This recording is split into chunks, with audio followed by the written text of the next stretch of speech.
Si mes calculs sont exacts, lorsque ce petit bolide atteindra 88 miles à l'heure, attends-toi à voir quelque chose qui décoiffe.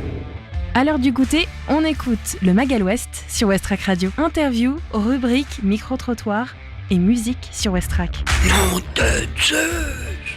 Bonjour à tous et bonjour à toutes, vous êtes à l'écoute de Westrack Radio, il est 17h tout juste passé, nous sommes donc ensemble aujourd'hui pour 1 heure dans votre Magal West du mardi 30 janvier 2024.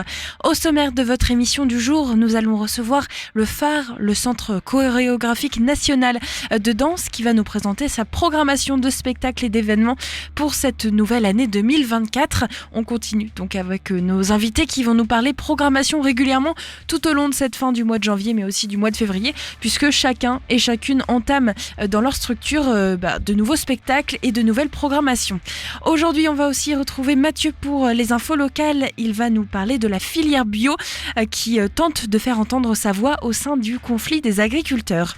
On retrouvera aussi Camille en compagnie de l'association La Patte Normande. C'est notre reportage du jour. Et puis concernant la musique, aujourd'hui notre partenariat Ferrarock, c'est Keep Dancing Inc. On écoutera ça dans quelques instants avec 2 morceaux à découvrir. Je vous propose tout de suite de commencer avec notre météo. Le soleil sera de retour pour cette fin de journée, mais aussi pour demain.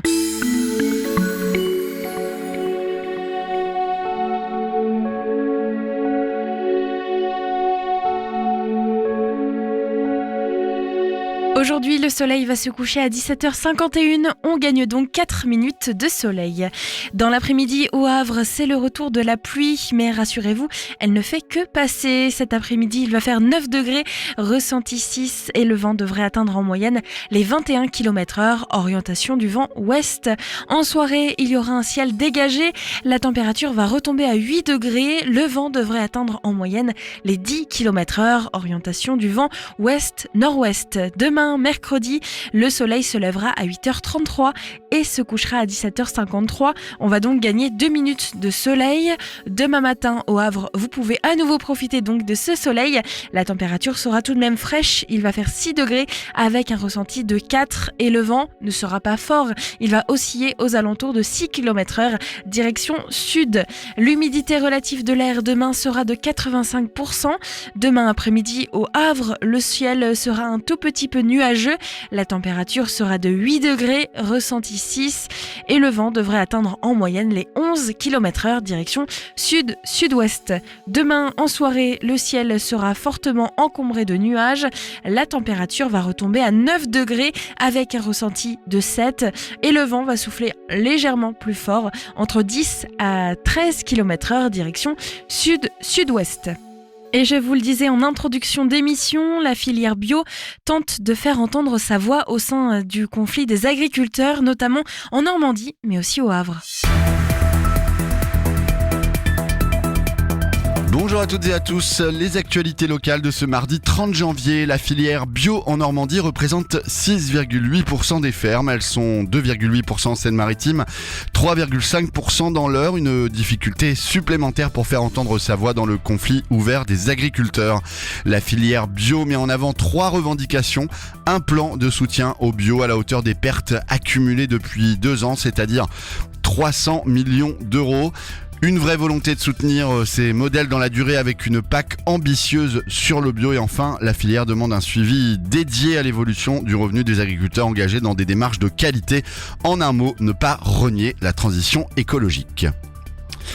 Le Havre Port Center propose 2 visites d'entreprise en février. Le jeudi 8 février au matin, il sera possible de découvrir les activités de l'entreprise Arnal à Gonfreville-Lorcher, spécialisée dans la gestion, la réparation et l'entretien de conteneurs.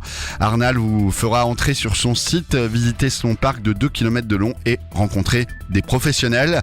Et le jeudi 29 février, c'est l'entreprise Café Le Gall, créée et implantée au Havre depuis 1851, qui vous invite à une visite de ses infrastructures suivie d'une dégustation. Vous découvrirez comment sont façonnés les assemblages et comment les grains sont transformés. Le tout dans une bonne odeur de café en compagnie des professionnels de cette industrie. Tous les renseignements et les inscriptions sont à faire sur le site lehavreportcenter.com. La chapelle désacralisée située dans le quartier d'Ignoval à Sainte-Adresse abrite désormais le siège social de Hazmat Consulting Group, un bureau d'études spécialisé dans le repérage des polluants en milieu industriel, tertiaire et maritime. Le diocèse les a choisis car c'était le seul projet qui ne démolissait pas l'église. La métamorphose de cette chapelle désacralisée dans les années 50 a de quoi rassurer les scouts qui furent dans un premier temps choqués de devoir quitter leur lieu bien aimé. La chapelle fut également un temps une salle de spectacle, comme en témoigne une habitante. Si l'installation des collaborateurs est finalisée, les travaux se poursuivent. Un parking est en cours de réalisation avec borne de recharge pour la flotte électrique et le presbytère qui fait partie du lot est également en rénovation. Le festival Estacade est de retour à Sainte-Adresse et pour son organisation, l'enjeu reste toujours le même, attirer et fédérer le public le plus large possible autour de la musique classique en incluant des populations qui y sont a priori peu sensibles. Cette 5e édition aura lieu à l'espace Sarah Bernard. Il se déroule sur 3 jours, les 2, 3, 4 février et les raisons d'y assister en totalité ou en partie sont multiples. Aucun compromis n'est fait sur l'exigence de la programmation. Les amateurs auront le plaisir d'entendre des œuvres de Stravinsky, Bartók, Dvorak ou encore Prokofiev. Le festival se veut familial et adapté à la présence de jeunes enfants. Ainsi, le samedi 3 février à 15h aura lieu un concert spécialement conçu pour eux tout en restant adapté aux adultes. Le prix d'entrée est également accessible. Les moins de 18 ans paieront 3 € et les majeurs 12 € par représentation et les plus passionnés paieront 40 €. Le pass pour 5 concerts. Et enfin, la mini-série De Grâce, en grande partie tournée au Havre entre août et novembre 2022, sera très prochainement diffusée sur la plateforme arte.tv puisque c'est demain le 31 janvier et elle sera diffusée sur la chaîne Arte à partir du mois de février. L'histoire se passe dans le milieu des dockers. Une famille se déchire sur fond de trafic de drogue et de secrets enfouis. Saluée par la critique, la série De Grâce remportera-t-elle le même succès auprès des Havraises et des Havrais? Pendant 6 épisodes, il est question de la ville du Havre, filmée magnifiquement par Vincent Maël Cardona et d'une intrigue haletante servie par un casting exceptionnel avec Xavier Beauvois, Margot Bancillon, Panayotis Pasco ou encore Gringe. Et on trouvera aussi à l'écran de nombreux figurants originaires du Havre. 17h05 à l'écoute de Westrack Radio. On reste ensemble 1 heure sur Westrack pour votre émission Le Mag à l'Ouest. On va retrouver dans un instant notre invité, le Phare, centre chorégraphique de danse et bien sûr avec leur programmation qui nous attend pour cette nouvelle année 2024. Avant ça, je vous propose de découvrir 3 événements qui sont organisés juste à côté de chez vous et qu'il serait très bête de rater. Des idées sorties pour cette semaine ou ce week-end pour te culturer sur Westrack Radio. Ce soir, je vous propose du théâtre avec Roméo et Juliette, un atelier au MUMA et une conférence qui est organisée à 18h à la Galerne, juste à la fin de votre émission préférée, le Mag à l'Ouest, avec le poète et membre de l'Oulipo, Frédéric Fortet, qui a rédigé de nombreux textes dans la forme 99 notes préparatoires, des poèmes essais à la fois légers et sérieux, plus ou moins profonds, qui tentent d'épuiser un sujet par le travail de la langue. Il est encore possible de s'inscrire, même si l'événement est dans moins d'1 heure. Et puis je vous le rappelle, c'est totalement gratuit. Un atelier au MUMA avec modèle vivant. Patrice Balvé vous propose un travail de dessin qui permet aux participants d'explorer la question de l'abstraction, question faisant l'objet de l'exposition temporaire du moment au musée. C'est à 18h aussi, cette fois-ci c'est au musée Le MUMA. Tarif 7 €, vous pouvez encore réserver au 02 35 19 62 62 ou directement sur internet à muma-lehavre.fr. Et le dernier événement, c'est aussi ce soir et c'est du théâtre avec Roméo et Juliette. Le petit théâtre accueille le spectacle Roméo et Juliette, joué par la compagnie Chouchenko, des artistes multidisciplinaires, que ce soit violoncelle, guitare, accordéon, chant, danse et combat. C'est au petit théâtre, 28 rue Général Sarail, à partir de 8 €. Vous pouvez aussi réserver, dépêchez-vous, le spectacle commence dans moins d'1 heure. 02 35 19 45 74. Voilà le numéro de téléphone pour les contacter et c'est un spectacle à partir de 8 ans. Il est 17h10 à l'écoute de votre émission Le Mag à l'Ouest. On touche à notre partie musicale de l'émission avec un nouvel album à découvrir en partenariat avec la Ferrarock. Aujourd'hui, c'est le retour de Keep Dancing Inc. Incorporation avec leur nouvel album A Taste of Possibility. On découvre 2 de leurs titres et puis on découvre surtout ce nouvel album sorti en 2024. Westrack et la Fédération des radios associatives Musiques Actuelles, la Ferrarock, vous partagent la découverte musicale du jour.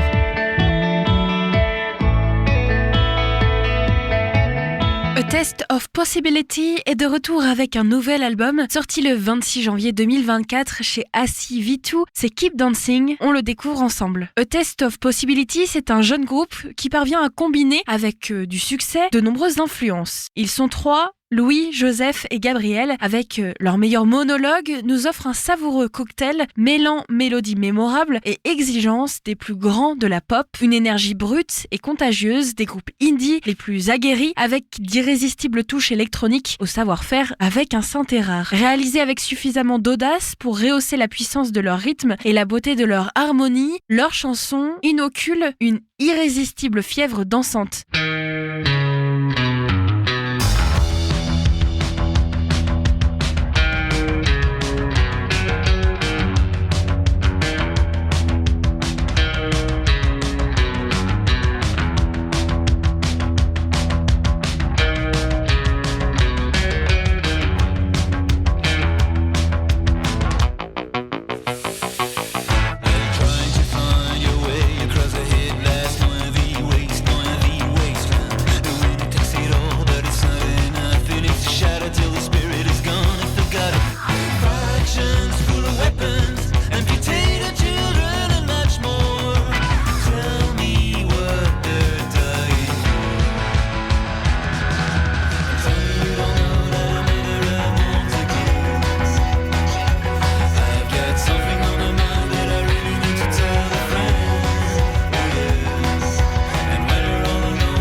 Avec ce nouvel album, mixé avec Nathan Baudy, bien connu pour sa magie d'enregistrement, il nous donne une leçon de l'espoir, de persévérance et de résilience et se rend digne de leur propre nom. Malgré toutes les difficultés causées par les crises du Covid, le groupe continue de nous faire danser et nous montrer que leurs oreilles sont aussi ouvertes et curieuses. Keep Dancing Inc. est donc de retour avec A Taste of Possibility. Cet album est en partenariat avec la Ferrarock du 29 janvier 2024 au 4 février 2024. Vous retrouvez toutes les informations sur le site de la ferrarock.org. Et si vous voulez mettre vos petites mains et vos oreilles curieuses sur cet album, il est disponible partout en France, évidemment, et disponible aussi sur les plateformes de streaming.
Le Mag à l'Ouest, info, divertissement et bonne humeur sur Westrack.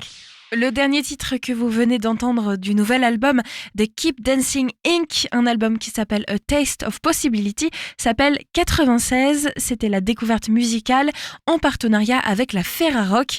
Demain, vous retrouverez une nouvelle découverte musicale, alors n'hésitez pas à nous rejoindre tous les jours de 17h à 18h pour le Mag à l'Ouest, avec tous les jours un nouvel album à découvrir. On écoute tout de suite un reportage en compagnie de Camille qui va nous présenter l'association La Patte Normande. C'est une association havraise, voire normande, qui récupère des chats et qui leur offre un refuge.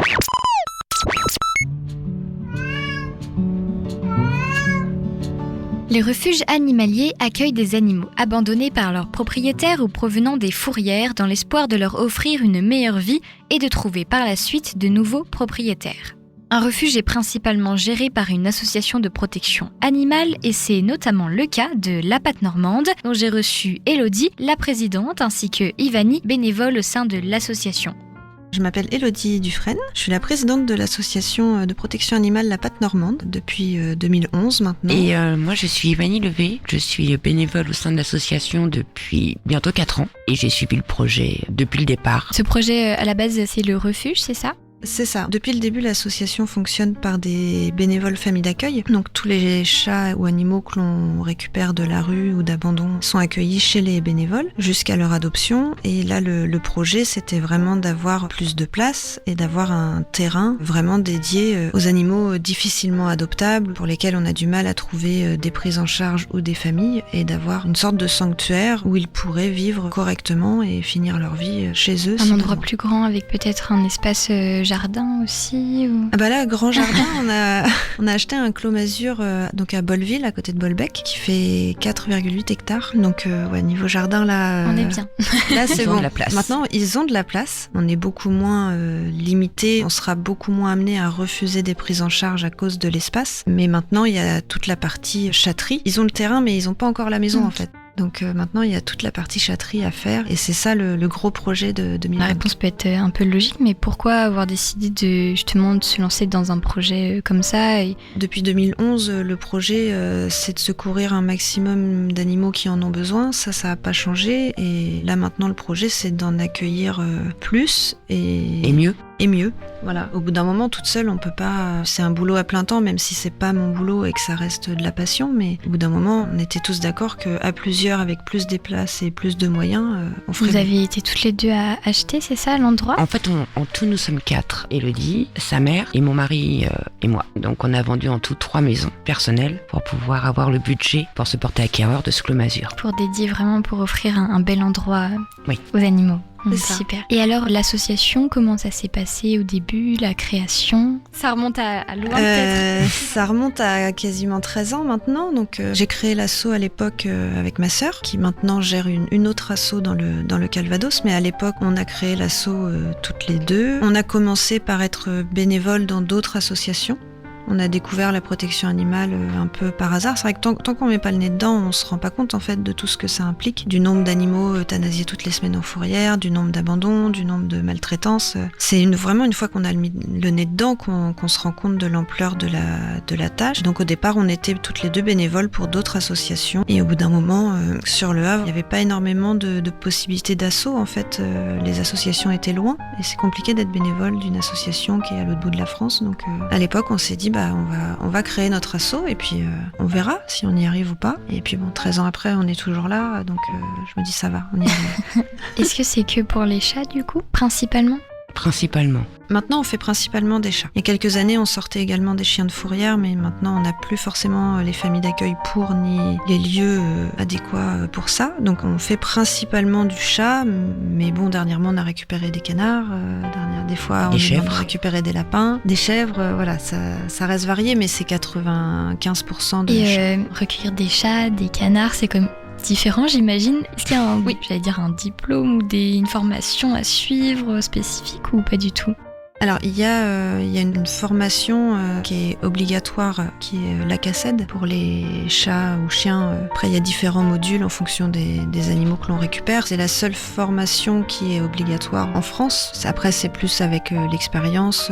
Faut être bien entouré. Il faut des bons vétérinaires qui nous expliquent. Il faut s'impliquer, il faut apprendre. Voilà, oui, c'est sûr qu'il n'y a pas les mêmes besoins entre un canard, une poule, une chèvre, un chat. Il faut s'adapter, il n'y a pas le choix. Pour les bénévoles, peut-être du coup je vais m'intéresser aussi aux bénévoles. Pourquoi tu as décidé de te lancer aussi dans ce projet-là ? En discutant, effectivement, à la base, moi je suis une adoptante. J'ai rencontré l'association comme ça, et en discutant avec Elodie, comme elle disait, une fois qu'on a ouvert les yeux sur la maltraitance animale, les abandons, on peut plus regarder ailleurs, c'est pas possible. Donc l'idée ça a été de s'investir auprès de l'association pour essayer de voir au maximum ce que je pouvais faire pour aider. Donc au début ça a été éplucher beaucoup de fruits, parce qu'on vend on fait des confitures pour vendre sur des stands. J'ai commencé après à être famille d'accueil aussi, de petits chatons à biberonner, et un pas après l'autre, effectivement on s'est dit que c'était bien ce qu'on faisait déjà, mais que comment on aurait pu faire pour faire mieux. Et c'est là que du coup un jour Elodie m'a parlé, tiens j'ai une idée un peu folle, peut-être que, et quand on m'a exposé son plan j'ai fait oui, non c'est pas fou du tout.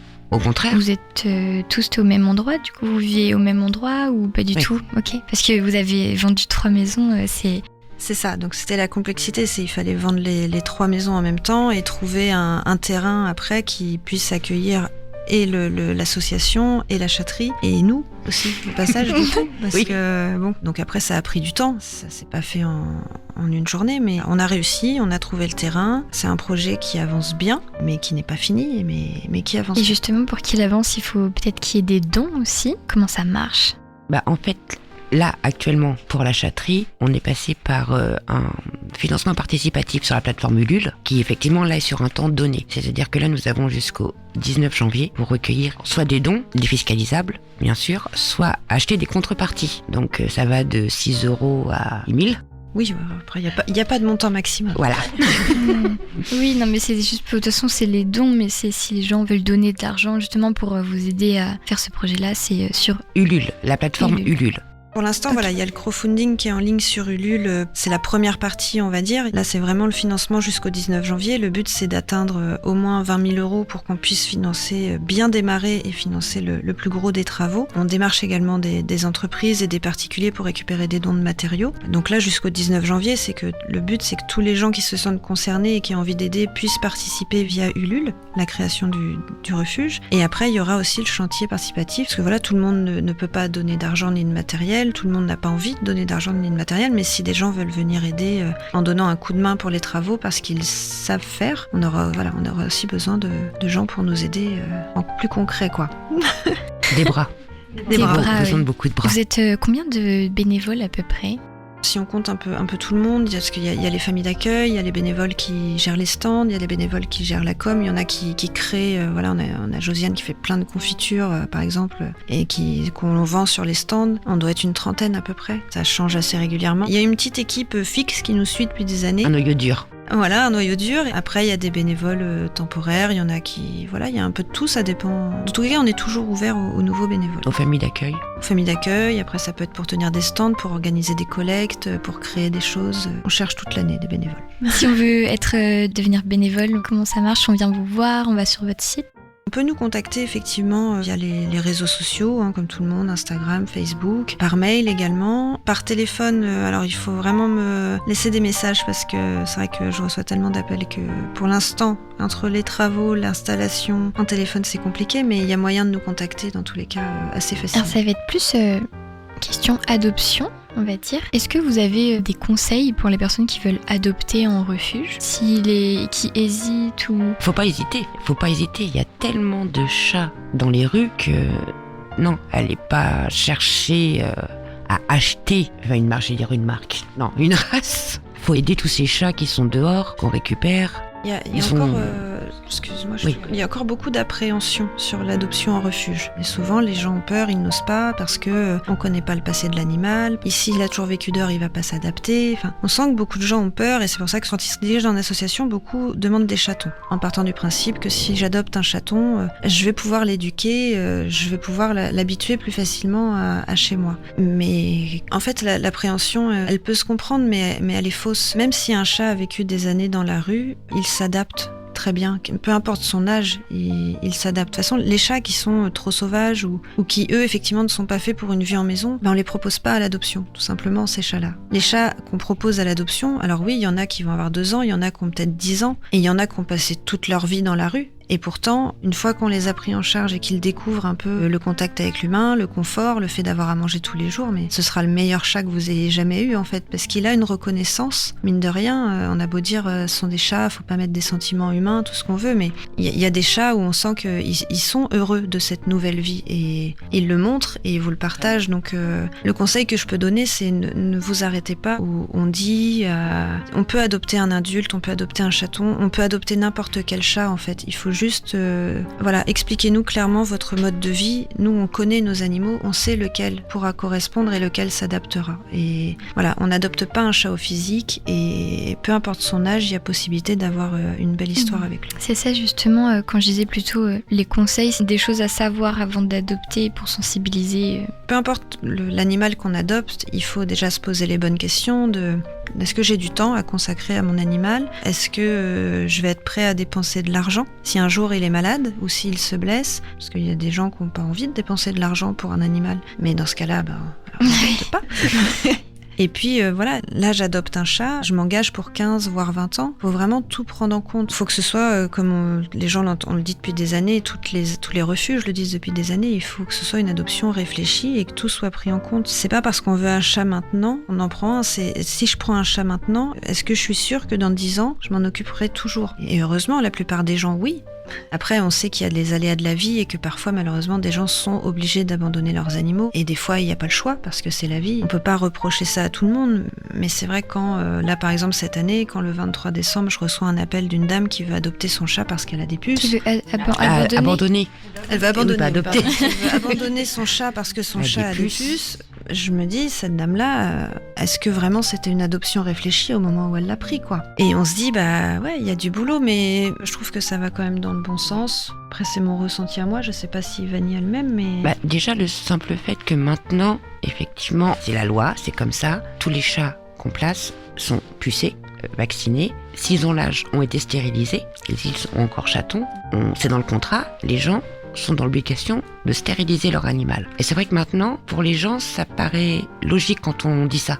Oui, c'est moins choquant. Les gens, ça commence à rentrer dans la normalité d'identifier et de stériliser son chat. Pas pour tout le monde, évidemment, quand on voit le nombre de chatons qui naissent dehors tous les ans. On se dit que bon, c'est pas encore 100% de la population, mais c'est un discours qui commence, les gens s'habituent. Ça ne choque plus de dire oui, il faut stériliser votre chat, oui, même s'il vit en appartement, même si c'est un mâle. L'identification, stérilisation, c'est obligatoire. Enfin, ça devrait l'être. L'identification est obligatoire, la stérilisation ne l'est pas malheureusement, mais il faut que ça devienne un réflexe. Parce qu'il y a juste à regarder les chiffres et qu'actuellement en France, il y a trop de chats par rapport au nombre de foyers qui a la capacité d'en accueillir, tout simplement. Il y a encore des gens qui nous disent oui, mais si on stérilise tous les chats, il n'y en aura plus. Mais il y en aura toujours en fait, parce que des chats dehors, il y en a des millions et qu'on n'aura jamais stérilisé tout le monde dans tous les cas. Donc, mais si déjà on peut réduire toute la misère qui découle de ces naissances non contrôlées dans la nature, ce serait... Ça me fait penser à quelque chose.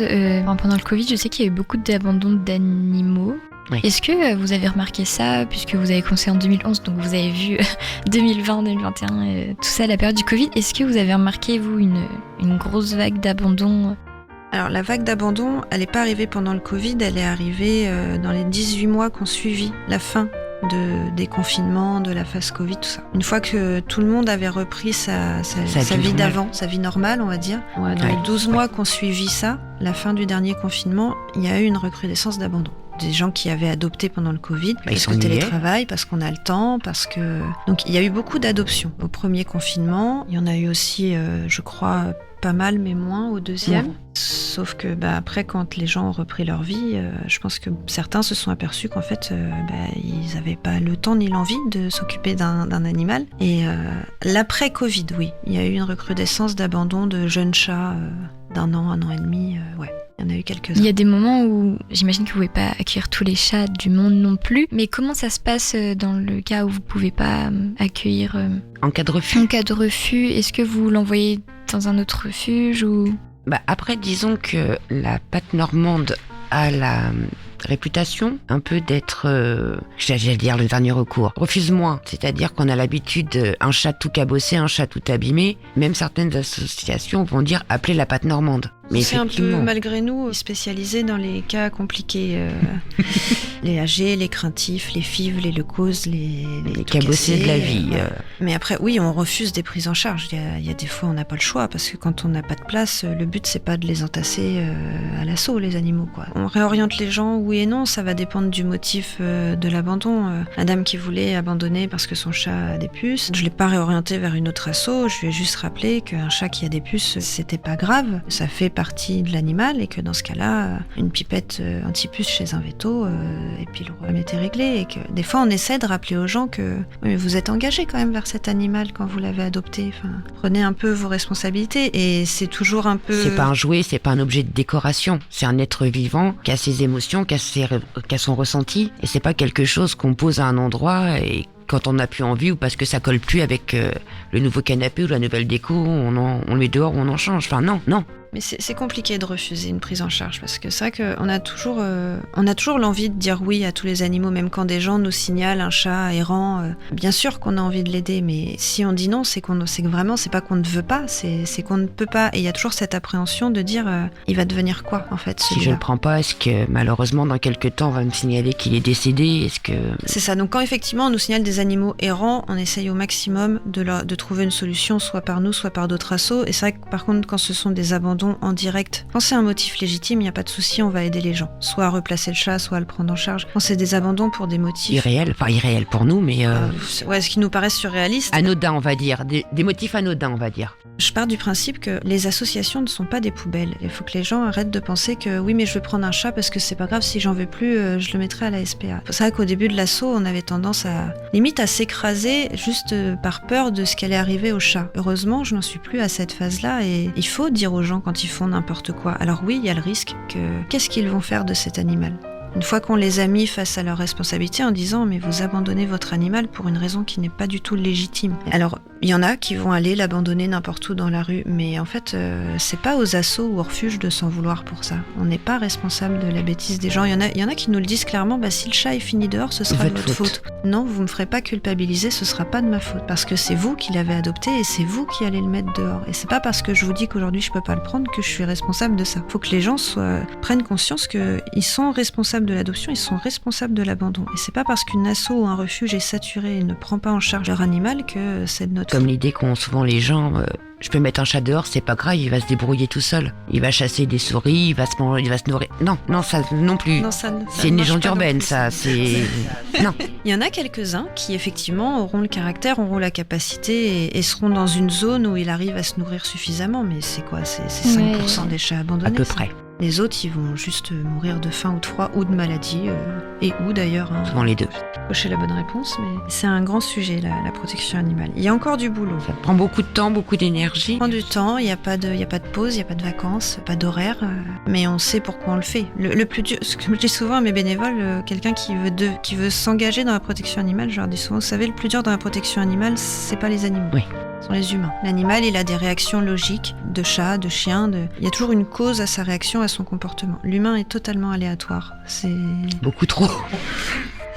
Et c'est ça le plus dur à gérer. C'est pas les chats malades, même si c'est très dur quand on passe des semaines à soigner un animal pour que finalement il finisse par décéder, ou une adoption qui se passe mal. Oui, psychologiquement, c'est pas facile, même moralement, mais la bêtise humaine est plus lourde. Oui, beaucoup plus difficile à gérer. On a parlé de pas mal de choses. Vous auriez encore un petit mot sur le refuge que vous avez comme projet de créer? Des petites infos qu'on aurait oubliées ou... On a besoin d'un maximum d'aide. À tous les niveaux. Voilà, oui, c'est un gros projet. Si on veut que tous ces chats un peu laissés pour compte aient un endroit pour vivre assez rapidement, alors oui, on est sûrement la je sais pas combienième association à demander de l'aide. À demander de l'aide et à demander de l'argent. Et on sait bien que tout le monde ne peut pas ou ne veut pas donner. On sait que les temps sont durs, mais voilà, la cagnotte Ulule est en ligne jusqu'au 19 janvier. Et il n'y a pas de petits dons. 6 000 personnes donnent 1 euro, voilà. Voilà, alors oui, on a besoin de l'aide de tout le monde, effectivement. On a vraiment besoin de faire monter la cagnotte jusqu'au 19 et même un petit peu, ça aide toujours. Et on a aussi beaucoup de chats âgés à l'adoption. Et qui sont tous des amours, vraiment. Où est-ce qu'on peut vous contacter en particulier ? On a dit tout à l'heure les réseaux sociaux, mais est-ce que je peux avoir un nom ? Sur les réseaux sociaux, ça va être Sherazade ou Elodie, principalement, qui vont vous répondre. Et après, il y a l'adresse mail tout au singulier, pat.normande@gmail.com. Sur Facebook, Instagram aussi, c'est la Pat Normande aussi ? La Pat Normande, oui. Ça marche, super. Et merci beaucoup d'être venu. Et puis, on encourage les gens qui nous écoutent à faire des dons ou au moins à soutenir et à être sensibilisés à votre refuge et votre projet. Merci beaucoup. Merci beaucoup. C'est très gentil. Merci à Elodie et Ivani de nous avoir fait découvrir leur association. Pour les suivre et les soutenir, c'est sur Facebook ou Instagram. Et pour contribuer au projet de construction de leur nouveau refuge, c'est sur le site ulule.com. C'était Camille pour Westrack Radio. Merci Camille, n'hésitez pas donc à suivre La Pat Normande sur les réseaux sociaux. Allez, pour notre deuxième partie d'émission, on reçoit le phare. Aujourd'hui, je suis entourée de 2 femmes, Manon et Inès. Bonjour à vous 2. Bonsoir. Bonsoir, oui c'est vrai. Comment ça va déjà ? Ça fait longtemps qu'on s'est vus, la dernière fois c'était au mois de novembre. Ouais. On avait brassé la fin d'année sur la programmation, mais il y avait beaucoup de choses qui arrivaient, le lancement du site, la billetterie, etc. Est-ce qu'on peut avoir un petit résumé de tout ce qui s'est passé ? Parce que c'était une fin d'année assez festive pour vous. Bien sûr, bien sûr. De toute façon, on n'arrête pas, donc on a toujours plein de choses à raconter. On peut faire un petit previously au phare, effectivement. Alors effectivement, au mois de septembre, on a réouvert la saison avec la création de notre directeur Fouad Boussouf, Feu, qui s'est joué d'abord à la Biennale de danse de Lyon et ensuite au Volcan pour ouvrir le festival Plein Phare qu'on a mené sur les 2 dernières semaines du mois de novembre et jusqu'à début décembre avant de passer le relais avec le festival ad hoc en lien aussi avec le Volcan. On a eu aussi un petit bal de Noël pour inviter enfants et parents à venir danser un petit peu avant les vacances. On a lancé effectivement notre site, notre nouvelle billetterie en ligne pour faciliter les réservations et pour le public et pour nous. On a eu de très bons retours du public d'ailleurs de cet outil, on en est très contents. Et on réouvre 2024 plein d'entrains, plein de projets, plein de compagnies en résidence. On a tout un planning qui couvre du mois de janvier jusqu'au mois de juillet pour avoir plein d'activités, des ateliers, des sorties de résidence, des spectacles, encore des festivals. Voilà, on ne s'arrête pas. Oui, parce que même si l'année 2023, la fin d'année était complète, pour 2024, il y a encore plein de surprises. On va pouvoir en parler un petit peu. Alors là, il y a déjà des événements qui sont passés. Il fallait déjà s'y intéresser dès le mois de janvier. Oui. Mais pour le mois de février, je vois des ateliers, je vois des spectacles, je vois un plein phare Out 2. On va pouvoir en parler de tout ça. Et on va commencer par s'intéresser au mois de février avec cet atelier avec Bruno Pradé. Qu'est-ce que c'est ? Qu'est-ce qui s'y passe ? Alors en fait, Bruno Pradé, c'est le chorégraphe de la compagnie Vilcanota, qui est une compagnie de danse qui existe déjà depuis quelques années et qui a choisi le phare pour sa dernière résidence avant leur grande création qui sera un peu plus tard au printemps et qui jouera dans le sud de la France. Et on leur a demandé, en fait le deal, on accueille des compagnies, on leur prête le lieu pour qu'elles puissent finir leur création, s'entraîner, réfléchir, créer, etc. Et le deal, c'est qu'en contrepartie, on leur demande un atelier pour pouvoir faire danser notre public et normalement une sortie de résidence pour montrer une étape de travail. Donc effectivement, le dimanche 11 février, Bruno Pradé, donc le chorégraphe, va nous proposer un atelier de 3 heures, donc de 10h à 13h. C'est un format qu'on aime bien parce qu'on a le temps de s'échauffer, de rentrer un peu dans l'écriture chorégraphique qui est proposée par la compagnie. compagnie et de sortir doucement. Comme ça, on aime bien les temps un petit peu longs. On a plein de gens qui viennent, qui n'ont pas forcément l'habitude de danser tous les jours. Il y en a qui viennent, ils font de la danse que aux ateliers qu'on propose. Comme ça, c'est une fois par mois. Ils ont des petits rendez-vous, découvrir une écriture chorégraphique différente à chaque fois. On a un groupe très éclectique. Donc, même si vous n'êtes pas forcément à l'aise avec l'idée de danser, n'ayez pas peur. On est ouvert de 12 à 77 ans. Donc, vraiment... venez partager ce petit moment avec un groupe, ma foi, très jovial. Et après cet atelier, en parallèle de ces ateliers, on demande du coup une sortie de résidence, donc une étape de travail. Et là, comme c'était la dernière résidence avant leur grande création, ils se sont dit, bon, ça serait bien quand même qu'on puisse jouer en conditions réelles le spectacle de A à Z avant le public complet, entre guillemets. Donc, on aimerait bien faire une avant-première. On a dit oui, on est très content d'avoir une avant-première, c'est un spectacle complet qui nous permet aussi de proposer un spectacle un peu moins cher qu'un spectacle habituel. Le tarif est à 5 €, tarif unique à 5 €. Et c'est un spectacle entier, il y a... à peu près 10 interprètes sur le plateau. C'est un spectacle qui est plein d'énergie, qui a une scénographie, un décor incroyable. C'est très rythmé, c'est très prenant. Ça entraîne un peu le public dans l'énergie, dans le groupe. Et donc c'est une expérience assez chouette qu'on a envie de faire de faire partager à notre public. On est très content et on fait même gagner des places bientôt sur notre compte Instagram. On a un petit jeu concours qui se profile parce qu'on a atteint 2500 abonnés et on est très content. Ça se fête. Voilà, donc on offre des places très très bientôt cette semaine. Restez attentifs si vous voulez gagner des places. Et voilà, concernant la compagnie Vilcanota. Donc l'avant-première, ce sera le 15 février à 20h au Phare, toujours au même endroit, quartier de l'Eure, magasins généraux, vraiment juste derrière les docks. Voilà. Et pour l'atelier, donc c'est quelques jours avant, le dimanche 11 février, c'est ça ? Tout à fait. Est-ce qu'il reste des places ? Il reste quelques places pour l'atelier, plus pour... De fait, il y a plus de place pour le spectacle parce qu'on a plus de place dans la salle, bien sûr, évidemment, mais il reste quelques places encore pour l'atelier. Dépêchez-vous, mais il en reste encore un petit peu. On avance ensuite, toujours au mois de février, je vois Nos Abysses, un autre spectacle. Qu'est-ce que c'est ? Alors, c'est surtout une jeune chorégraphe que l'on connaît bien et que l'on aime beaucoup au Phare, parce que c'est Léa Deschintres, qui est une interprète de feu. Le spectacle qu'a créé Fouad Boussouf en septembre. Donc c'est un peu quelqu'un de l'équipe quand même qu'on a vu beaucoup en 2023, qui a beaucoup été dans les studios, qui a beaucoup dansé avec nous, qu'on a beaucoup vu et qui là monte en parallèle de son interprétation dans Feu sa compagnie et a un projet de solo. Où elle nous a demandé de l'accompagner dans ce projet-là et on dit avec plaisir. Et du coup voilà, c'est les prémices de cette création où elle va proposer pareil un atelier de 3 heures et ensuite une sortie de résidence. Elle ne reste qu'une semaine. Bruno Pradé, il restera 2 semaines à travailler avec nous.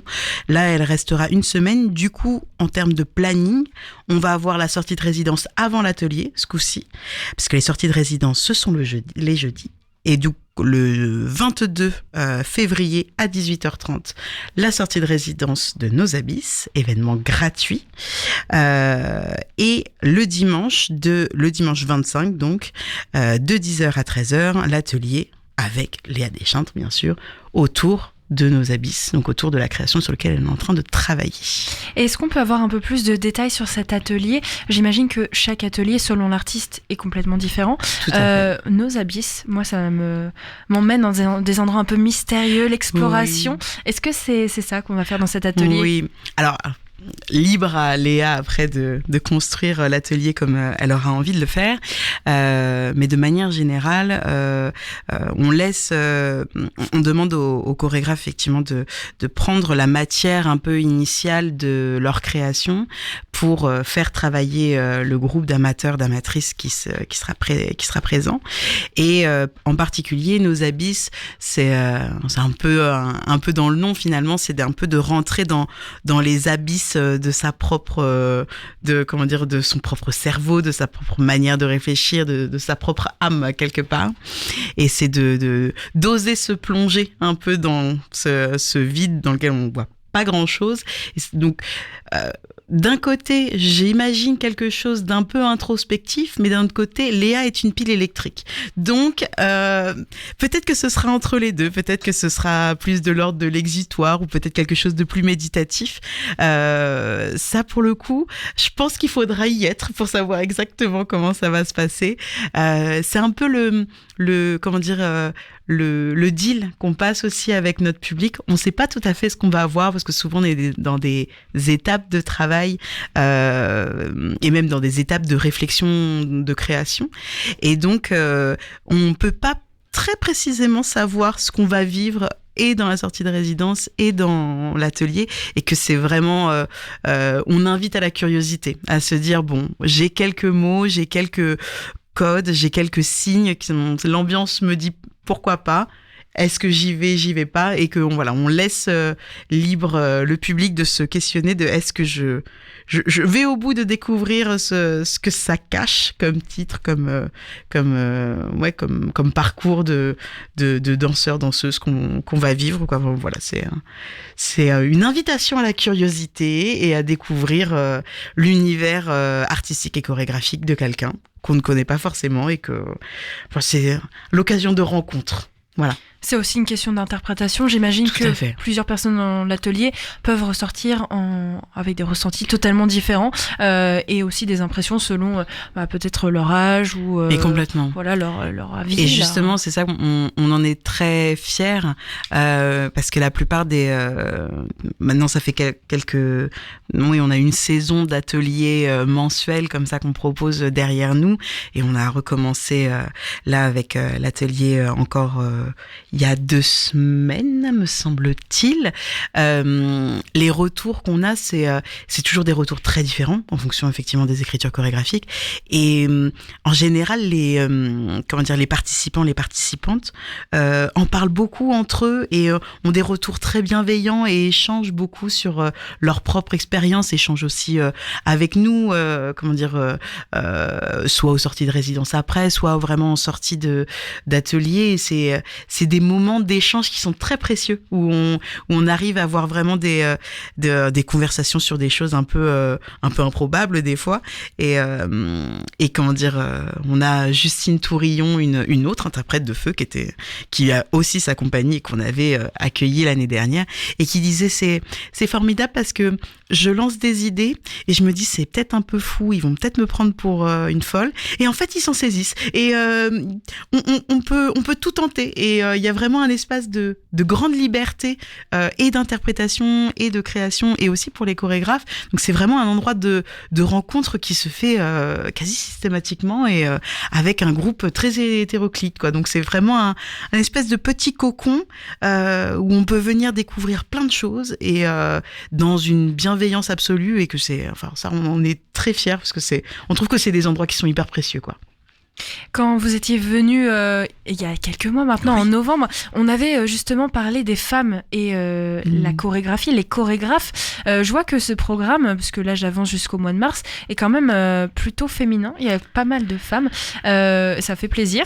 Le prochain atelier, ce sera donc au mois de mars avec un atelier de Fiona Le Goff. Tout à fait. Et alors cette fois-ci, c'est autour du spectacle Jusqu'à la nuit. Tout à fait. Et Fiona, peut-être que Inès pourra en parler aussi encore plus que moi. C'est quelqu'un qui travaille beaucoup avec nous, et notamment sur les projets d'action culturelle qu'on peut mener en Normandie et aussi en lien avec les spectacles en tournée.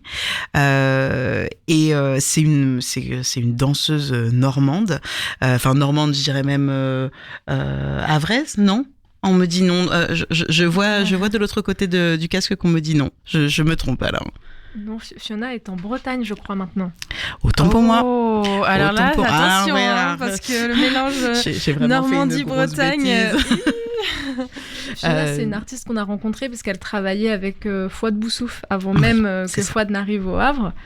Et c'est une artiste qu'on soutient également parce qu'on la connaissait à travers les interventions qu'elle menait pour le travail de Fouad et qu'on soutient cette année sur sa propre création avec son projet de compagnie et qui est effectivement une artiste chorégraphe mais également chercheuse, donc qui réfléchit beaucoup à ce qu'elle aborde dans son travail chorégraphique et aussi beaucoup nourri de théorie puisqu'elle fait des recherches un peu aux quatre coins du monde par ailleurs.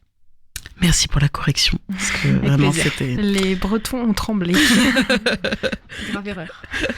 Et je sais que l'année dernière, la saison dernière, on l'avait accueillie notamment.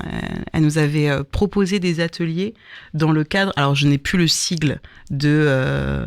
Est-ce que c'était elle qui sort? Non, c'était Charlène.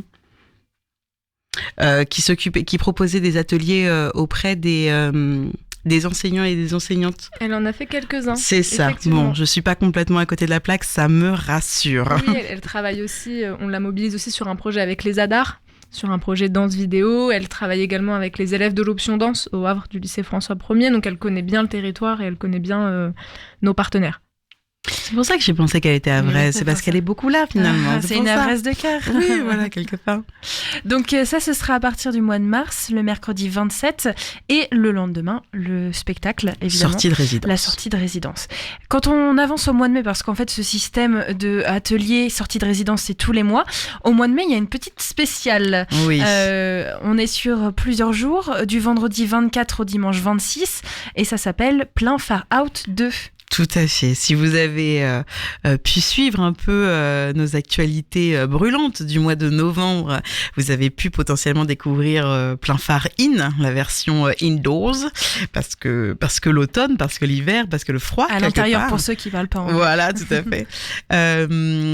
Au mois de mai, on tente l'aventure extérieure, des spectacles entièrement en extérieur et entièrement gratuites pour sortir un petit peu du théâtre fermé et de la boîte noire, comme on peut avoir l'habitude de dire, et d'aller directement à la rencontre du public à l'endroit où ils sont, donc sur l'esplanade de la plage, sur les places du quartier nord, devant le phare potentiellement. Enfin, voilà, plusieurs endroits où on va essayer de proposer plusieurs spectacles avec une programmation qui commence à devenir définitive, me semble-t-il. On a, il me semble, 5 ou 6 propositions avec notamment des spectacles à base d'agrès incroyables, des spectacles très visuels qui sont proches du cirque presque. Donc, ça devrait être des choses un peu chouette, un peu visuel et vraiment assez loin de l'image de danse contemporaine qu'on peut avoir si on n'est pas habitué, on n'est pas spectatrice habitué de la danse contemporaine. Donc ce sera l'occasion de découvrir un peu des choses qu'on peut faire et de passer un bon moment en famille, dehors, parce qu'il fera beau, il ne pleuvra pas et on pourra faire tout ce qu'on a prévu en extérieur et voilà, pour le plus grand plaisir des passants, des passantes et des spectateurs, spectatrices curieux, curieuses.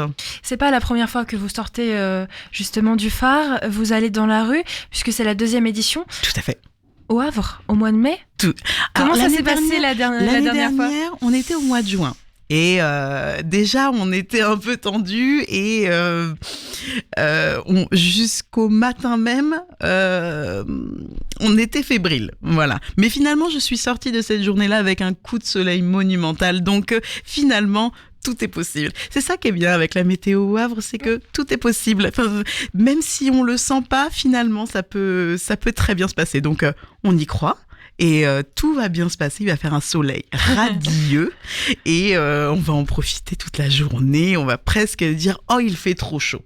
Voilà, c'est ça l'objectif. Et on aura une solution de repli. Tout à fait. Oui, j'allais demander, en cas de mauvais temps, tout ne sera pas sûr. fini si le temps a vrai... Non. On rebondit. On rebondit. On est plein de ressources. On ne s'arrête pas, on trouve une autre solution. Et les choses sont pas complètement actées, mais très certainement que ça bougera chez nous, au phare, parce qu'on a quand même des espaces pour accueillir des spectacles de danse. Donc, ce sera sans doute un repli stratégique dans nos murs. Mais là, on vous donnera plus d'informations, je pense, courant avril, où on aura toute la programmation fixe qui sera validée et où vous pourrez peut-être apercevoir popper un peu partout dans le Havre de très belles affiches, des petits flyers de communication où vous pourrez retrouver toute l'information. Et peut-être qu'on reviendra d'ici là, Bien avec sûr. peut-être plus de détails sur cette programmation de ce plein Phare Out 2e édition. Mais même malgré la solution de repli, parce qu'il en faut une, c'est pas le but. Le but, c'est vraiment de s'échapper du phare et d'aller... Tu parlais des quartiers, je trouve que c'est intéressant parce que on accueille énormément de personnes, d'associations ici à l'antenne de Westrack, avec toujours cette même remarque. Les quartiers, ville haute, ville basse, il y a quand même une certaine fracture au niveau de la culture et du spectacle. Là, vous voulez aller frapper aux portes, en fait, vous montrer en disant on est là, on propose des choses, venez voir ce qu'on fait, c'est ça? Tout à fait, parce que effectivement de venir jusqu'à nous, déjà mon quartier de l'Eure, il y a plein de gens qui ne veulent pas venir. Il y a trop de travaux. Il y a trop de travaux et je comprends, apparemment c'était censé être fini fin 2023, ce n'est pas fini, mais ça va finir un jour. On va avoir un super parc devant chez nous, on en a très hâte. Et du coup, oui, effectivement, on essaye on travaille avec énormément d'associations, d'écoles qui sont dans les quartiers de ville haute et ville basse, et notamment on a un gros projet avec le quartier de Cocrioville et notamment l'école de Grouchy, si je ne dis pas de bêtises. Oui. Absolument. C'est vrai que le travail qu'on mène, justement, du fait de cette fracture qu'on peut constater dans la ville du Havre, c'est un travail qui est un peu moins visible parce que ça se fait plus en souterrain et dans les intérieurs des structures partenaires. Mais oui, on mène un gros projet assez structurant cette année avec toute l'école maternelle Géant de Grouchy. En fait, on propose à l'ensemble de l'équipe pédagogique et donc à l'ensemble des classes et des enfants de traverser toute l'année scolaire une expérience chorégraphique avec 2 artistes havraises, Magven et Bérangère, qui sont 2 artistes danseuses chorégraphes du Havre, qui interviennent régulièrement auprès de ces élèves pour enchanter un petit peu le quotidien scolaire d'une école dans des quartiers variés. Là, c'est Cocrioville, mais on travaille aussi un peu, on essaye d'aller un peu partout. Et avec Plein Phare Out, d'amener en plus la création et le spectacle dans ces territoires aussi. C'est un projet, c'est une envie pour 2024, voire les années suivantes, justement de faire plus de choses avec les enfants, peut-être avec les écoles, ou d'aller encore plus à l'extérieur, même si malgré la pluie, vous êtes déjà bien à l'extérieur. Alors effectivement, on essaye aussi un peu de développer des propositions artistiques pour les enfants. On a commencé cette année par faire des petits ateliers parents-enfants. Pour déjà offrir aux familles un petit temps comme ça, un peu coupé du monde, en dehors du train-train de la vie pratique quand on a des enfants, d'offrir une petite bulle comme ça de partage qui est assez chouette, avec des propositions aussi de spectacles jusqu'à je crois le spectacle notamment de Bérangère Roussel qu'on a accueilli dans le cadre de Plein Phare, c'était à partir de 18 mois, me semble-t-il. Absolument. Donc des propositions vraiment pour très très jeunes, et aussi au mois d'octobre on avait proposé un atelier parents-enfants à partir de, même pour les bébés de 3 mois. Donc on essaye vraiment de proposer des spectacles et des événements vraiment jeunes publics, pour n'oublier finalement aucun des publics, parce qu'on a de la danse pour tout le monde.